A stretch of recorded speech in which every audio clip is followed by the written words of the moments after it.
ప్రియ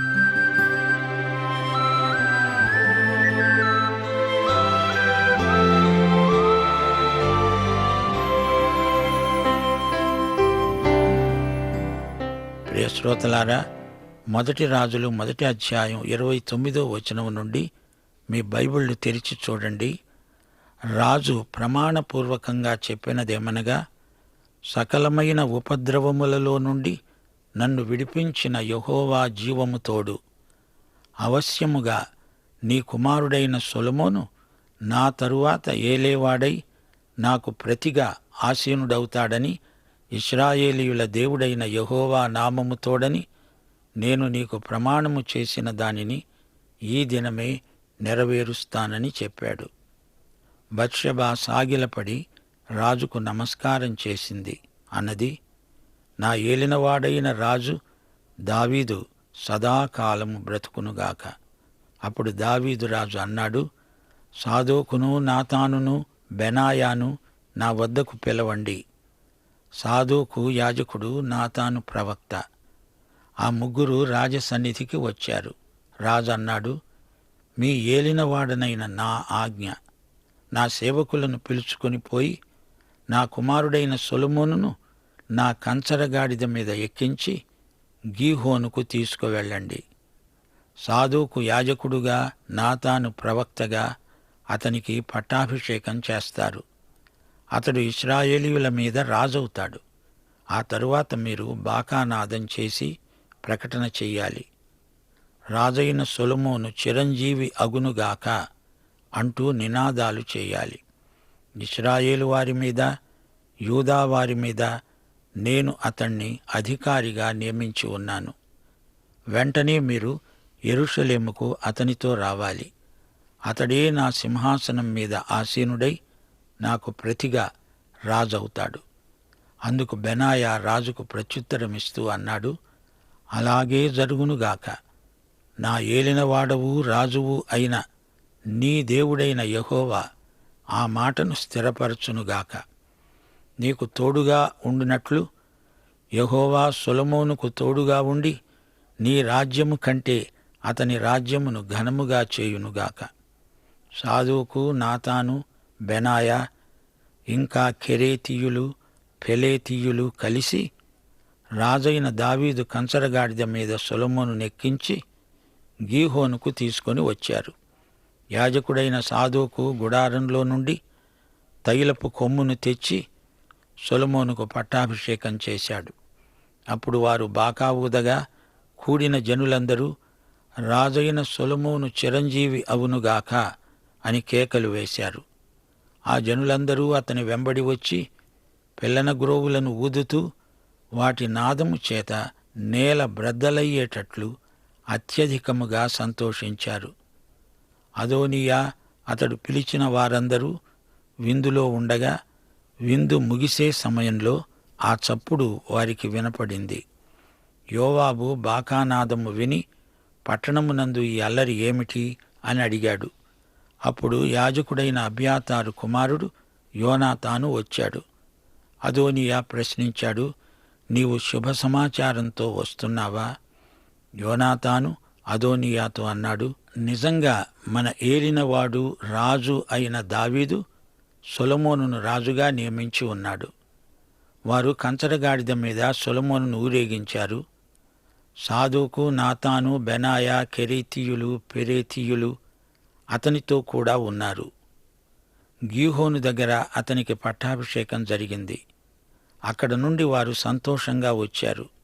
అందువలన పట్టణం అల్లరి అయింది. మీకు వినబడిన ధ్వని ఇదే, సొలొమోను రాజ్యాసనం మీద ఆసీనుడై ఉన్నాడు. రాజసేవకులు దావీదు రాజుకు కృతజ్ఞతలు సమర్పిస్తున్నారు. వారంటున్నారు, దావీదు రాజా, నీకు కలిగిన ఖ్యాతి కంటే సొలొమోనుకు ఎక్కువ ఖ్యాతి కలుగుతుంది. నీ రాజ్యము కంటే అతని రాజ్యము ఘనముగా ఉంటుంది. అలాగు దేవుడు దయచేయునుగాక. రాజు మంచము మీద సాగిలపడి నమస్కారము చేసి అన్నాడు, నేను సజీవుడనై ఉండగా ఈ దినమున జరిగినట్లు నా సింహాసనం మీద ఆసీనుడవటానికి ఇశ్రాయేలీయుల దేవుడైన యెహోవా ఒకణ్ణి నాకు దయచేసినందుకు ఆయనకు స్తోత్రము కలుగునుగాక. అదోనియా పిలిచిన వారు భయపడి తమ తమ ఇండ్లకు వెళ్ళిపోయారు. అదోనియా సొలొమోనుకు భయపడి లేచి బయలుదేరి బలిపీఠపు కొమ్ములను పట్టుకున్నాడు. మనవి చేస్తున్నాడు, రాజైన సొలొమోను తన సేవకుడనైన నన్ను కత్తిచేత చావకుండా ఈ దినమున నాకు ప్రమాణం చేయాలి. ఈ సమాచారం సొలొమోనుకు అందింది. అతడన్నాడు, అదోనియా తనను యోగ్యునిగా అగపరుచుకొనిన ఎడల అతని తల వెండ్రుకలలో ఒక్కటి కూడా కింద పడదు. కాని అతని యందు దౌష్ట్యము కనపడిన ఎడల అతనికి మరణశిక్ష వస్తుంది. సొలొమోను అదోనియాను బలిపీఠం వద్ద నుండి పిలిపించాడు. అతడు వచ్చి రాజైన సొలొమోను ఎదుట సాష్టాంగపడగా సొలొమోను అతనితో అన్నాడు, నీ ఇంటికి పో. ఇప్పుడు ఈ వాక్య భాగానికి వ్యాఖ్యానం జాగ్రత్తగా వినండి.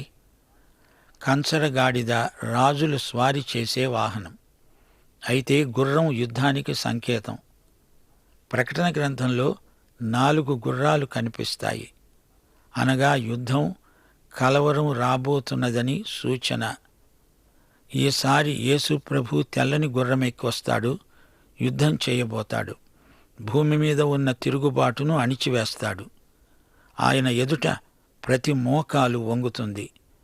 మొదట ఆయన వచ్చినప్పుడు యుద్ధం చేయడానికి రాలేదు. ఇశ్రాయేలు యొక్క మెస్సియాగా ఆయన వచ్చాడు. అందుకే ఆయన గాడిదనెక్కి యెరూషలేములో ప్రవేశించాడు. రాజులు గాడిద మీదనే స్వారీ చేస్తారు. దావీదు రాజు ఎక్కే గాడిదను తెచ్చారు. దానిమీద సొలొమోను ఎక్కాడు. దావీదు స్వయంగా ప్రకటన చేశాడు, నా తరువాత సొలొమోనే రాజు. ఏం జరిగింది అదోనియాకు తెలియచేయడానికి అబ్యాతారు కుమారుడైన యోనాతాను వచ్చాడు. అంతా పూసగుచ్చినట్లు చెప్పాడు. ఇంకేముంది, అంతా అయిపోయింది. సొలొమోను రాజయ్యాడు. దావీదు త్వరలో చనిపోతాడు. తన పితరులతో నిద్రిస్తాడు. అదోనియా మద్దతుదారులు భయపడ్డారు, పారిపోయారు. తాము ఇప్పుడు రాజద్రోహులుగా పరిగణించబడతారు. అదోనియా తన ప్రాణం కాపాడుకోవడానికి ఆరాధన గుడారంలోకి పరిగెత్తుకుంటూ వెళ్ళాడు. బలిపీఠపు కొమ్ములను గట్టిగా పట్టుకున్నాడు. సొలొమోను అదోనియాపై ఎంతో కనికరం చూపుతున్నాడు. అదోనియా బుద్ధిమంతుడై ఉంటే అతనికి ఎట్టి కీడు కలుగకుండా కాపాడుతానని సొలొమోను హామీ ఇచ్చాడు. మొదటి అధ్యాయంలో దావీదు వృద్ధాప్యం, అదోనియా తిరుగుబాటు, దావీదు ప్రక్కనే ఉన్న అబీషగు, బత్షెబా నాతాను కలిసి చేసిన సంప్రదింపు వివరంగా వర్ణించబడినాయి. ఈ అధ్యాయంలో సొలొమోను రాజయ్యాడు. అతనికి పట్టాభిషేకం జరిగిన స్థలం గీహోను. అదోనియా పిరికివాడు. సొలొమోనుకు లోబడ్డాడు. ఆ రోజుల్లో రాజులకు కంచరగాడిదలే ఘనమైన వాహనాలు. ఇప్పుడైతే గాడిదను ఎవరూ లెక్క చేయరు. సొలొమోను రాజు అనే గుర్తింపు అతడెక్కిన గాడిదను బట్టి వచ్చింది. దావీదు ఎక్కిన కంచరగాడిదను సొలొమోను ఎక్కాడు. దావీదు వాహనం సొలొమోనుకు సంక్రమించింది. దావీదు తరువాత సొలొమోను రాజు అని స్థిరపడింది. పట్టాభిషేకానికి యాజకుడు తైలం అభ్యర్థి మీద పోస్తాడు. అది పరిశుద్ధ తైలం. రాజులను, ప్రధాన యాజకులను ఈ తైలంతో అభిషేకిస్తారు. అంతేకాదు, దేవస్థానమందలి వస్తువులపైన కూడా ఈ తైలం ప్రోక్షిస్తారు. నిబంధన మందసము దగ్గరే ఈ తైలం భద్రం చేసి ఉంచుతారు. ఈ తైలాన్ని ప్రత్యేకంగా తయారు చేస్తారు. దాని మిశ్రమ విధానం ఇతరులెవరికీ తెలియకూడదు. దానిని అందరూ తయారు చేయకూడదు. అది పట్టాభిషేక కార్యక్రమానికి మాత్రమే వినియోగించాలి. అదోనియా బలిపీఠపు కొమ్ములను పట్టుకున్నాడు. గత్యంతరం లేదు. తాననుకున్నది ఒకటి, దేవుడు చేసింది మరొకటి. అదోనియా తిన్నగా బలిపీఠాన్ని సమీపించాడు. బలిపీఠపు కొమ్ములను పట్టుకున్నాడు. బలిపీఠపు కొమ్ములు దేవుని కృపను, కనికరాన్ని, క్షమాపణను సూచిస్తాయి. తన మోసం బట్టబయలైనప్పుడు అదోనియా శరణార్థిగా పరిశుద్ధ బలిపీఠపు కొమ్ములను పట్టుకున్నాడు. అతడు మొదటనే జాగ్రత్తపడి దేవుని చిత్తాన్ని వెదికి ఉంటే ఎంతో బాగుండేది. ఇందులో మనకొక పాఠమున్నది. కావాలని పాపం చేసి తీరా ప్రమాదం ముంచుకు వచ్చినప్పుడు దేవుని దగ్గరికి వచ్చి శరణం శరణం అని ఏడ్చే కంటే ముందే దేవుని చిత్తాన్ని అన్వేషిస్తే ఎంతో మంచిది గదా. ప్రతి పనికి ముందు అది దేవుని చిత్తం అవునా కాదా అని అన్వేషించడం విశ్వాసులకు అన్ని విధాల శ్రేయస్కరం. అదోనియా, యోవాబు ఏమనుకున్నారు? బలిపీఠపు కొమ్ములు చిట్టచివరి ఘడియలో పట్టుకుంటే దేవుడు కాపాడకపోతాడా అనుకున్నారు. అదోనియాకు క్షమాపణ ప్రాప్తించింది, కాని యోవాబు హతమయ్యాడు. యోవాబు లాంటి హంతకునికి తగిన శిక్షే విధించబడింది. అదోనియా తనకు సొలొమోను గొప్ప శిక్ష విధిస్తాడనుకున్నాడు. కాని అతణ్ణి ఏమీ చేయకుండా ఇంటికి పంపించి వేశాడు. సొలొమోను తలుచుకుంటే అదోనియాను అక్కడికక్కడే చంపివేయగలడు, ముక్కలు ముక్కలుగా నరికివేయగలడు. అదోనియా తానే రాజై ఉంటే సొలొమోనుకు అదే చేసి ఉండేవాడు. కాని సొలొమోను కనికరం చూపాడు. ఇప్పుడు సొలొమోనే అదోనియా కంటే మంచివాడని దేవుని సన్నిధిలో నిరూపించబడింది. ఆ తరువాత కూడా అదోనియా మారలేదు. అప్పుడతనికి శిక్ష తప్పింది కాదు. ఇప్పుడు మనం 2వ అధ్యాయంలోకి వద్దాము. జాగ్రత్తగా వినండి. 2వ అధ్యాయం 1వ వచనం. దావీదునకు మరణకాలం సమీపించింది. అతడు తన కుమారుడైన సొలొమోనుకు ఆజ్ఞ ఇచ్చాడు. లోకులందరూ పోవలసిన మార్గాన నేను పోతున్నాను. కాబట్టి నీవు ధైర్యం తెచ్చుకొని నిబ్బరం గలిగి నీ దేవుడైన యెహోవా అప్పగించిన దానిని కాపాడి ఆయన మార్గములను అనుసరించిన ఎడల నీవు ఏ పని పూనుకున్నా ఎక్కడ తిరిగినా అన్నిటిలో వివేకంగా నడుచుకుంటావు. మోషే ధర్మశాస్త్రములో రాయబడి ఉన్న దేవుని కట్టడలను, ఆయన నియమించిన ధర్మమంతటినీ, ఆయన న్యాయ విధులను, శాసనములను నీవు గైకొనాలి. నీ పిల్లలు తమ ప్రవర్తన విషయంలో జాగ్రత్తగా ఉండి నా ఎదుట తమ పూర్ణ హృదయంతో, పూర్ణ మనస్సుతో సత్యముననుసరించి నడుచుకుంటే ఇశ్రాయేలీయుల రాజ్య సింహాసనం మీద ఆసీనుడయ్యే ఒకడు నీకు ఉండక మానడని యెహోవా నన్ను గూర్చి ప్రమాణము చేసిన మాటను ఆయనే స్థిరపరుస్తాడు. అయితే యోవాబు నాకు చేసిన దానిని, అతడు అబ్నేరుకు అమాషాకు చేసిన దానిని నీవెరుగుదువు గదా. అతడు వారిని చంపి యుద్ధ సమయమందైనట్లుగా సమాధాన కాలమందు రక్తము చిందించి దానిని తన నడికట్టు మీద, తన పాదరక్షల మీద పడజేశాడు. నీకు తోచినట్లు అతనికి చేయవచ్చు గాని అతని నెరిసిన తల వెండ్రుకలను సమాధికి నెమ్మదిగా దిగనీయవద్దు. నేను అబ్షాలోము ముందర నుండి పారిపోయినప్పుడు బర్జిల్లయి కుమారులు నా సహాయానికై వచ్చారు. నీవు వారి మీద దయ ఉంచి నీ బల్ల వద్ద భోజనం చేసే వారిలో వారిని చేర్చు. షిమి అనేవాడు నీ వద్ద ఉన్నాడు. నేను మహనయీముకు వెళుతున్నప్పుడు అతడు నన్ను శపించాడు. అతడు నన్ను యొర్దాను నది వద్ద కలుసుకున్నప్పుడు యెహోవా తోడు, కత్తిచేత నిన్ను చంపను అని ప్రమాణం చేశాను.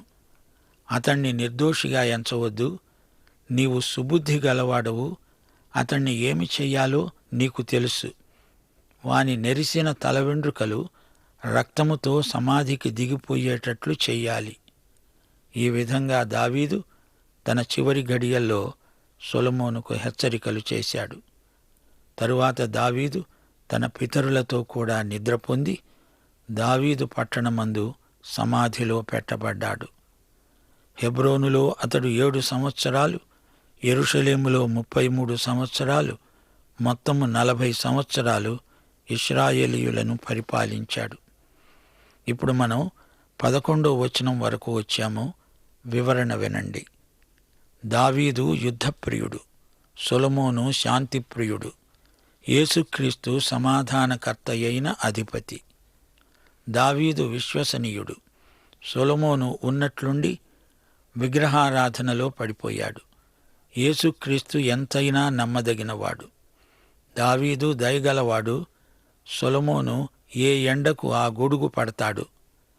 యేసుక్రీస్తు అన్ని సమయాలలో దయావాత్సల్య సంపూర్ణుడు. దావీదు దేవునికి విధేయుడు. సొలొమోను తన చివరి రోజుల్లో దేవునికి, ధర్మశాస్త్రానికి అవిధేయుడయ్యాడు. యేసుక్రీస్తు తన తండ్రికి అన్ని విషయాలలో సంపూర్ణంగా లోబడ్డాడు. దావీదు దేవుని హృదయానుసారి. సొలొమోను హృదయం ఐశ్వర్యాన్ని అనుసరించింది. కాని యేసుక్రీస్తు హృదయం అచ్చం దేవుని హృదయమే. దావీదు ప్రజలకు సేవ చేశాడు. సొలొమోను ప్రజలను పరిపాలించాడు. యేసు ప్రభు ప్రజల కోసం ప్రాణం పెట్టాడు. శిష్యుల పాదాలు కడిగాడు. గమనించాలి, దావీదు, సొలొమోనులు ఇశ్రాయేలు చరిత్రలో గొప్ప రాజులు. అయితే యేసుక్రీస్తు అందరికంటే శ్రేష్ఠుడు. ఆయన నిత్యుడు, శాశ్వతంగా పరిపాలించే ప్రేమరాజు. దావీదు మరణశయ్య మీద నుండి మాట్లాడుతున్నాడు. తన హృదయాన్ని సొలొమోను ఎదుట కుమ్మరించుకుంటున్నాడు. లోకులందరూ పోవలసిన మార్గమున నేను పోతున్నాను అంటున్నాడు. నిజమే. రోమాపత్రిక 5వ అధ్యాయం 12వ వచనంలో చెప్పబడినట్లు ఒక మనుష్యుని ద్వారా పాపమును, పాపము ద్వారా మరణమును లోకములో ఎలా ప్రవేశించాయో అలాగే మనుష్యులందరూ పాపము చేసినందున మరణము అందరికీ సంప్రాప్తమైంది. ఆదాము మరణమే మనందరికీ సంక్రమించింది. ప్రభువు రాకడ ఆలస్యమైతే మనమందరము చనిపోవలసిందే. ఇహలోకయాత్రకు ముగింపు మరణమే. మరణమనేది ఎవరికీ ఇష్టముండదు, కాని అది అందరికీ తప్పదు. కీర్తనలు 23:4 వచనం. గాఢాంధకారపు లోయలో నేను సంచరించినా ఏ అపాయమునకు భయపడను. నీవు నాకు తోడై ఉన్నావు. నీ దుడ్డుకర్ర, నీ దండము నన్ను ఆదరిస్తాయి. ఇది మరణాంధకార లోయలో ప్రయాణం. ప్రయాణానికి ముగింపు మరణం.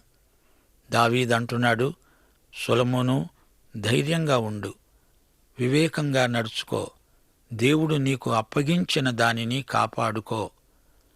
ముగింపులో మా శ్రోతలకు ఒక హెచ్చరిక. మన ప్రభు అయిన యేసుక్రీస్తు మనకు మాదిరి. బైబిలులో ఎందరో విశ్వాస వీరులున్నారు.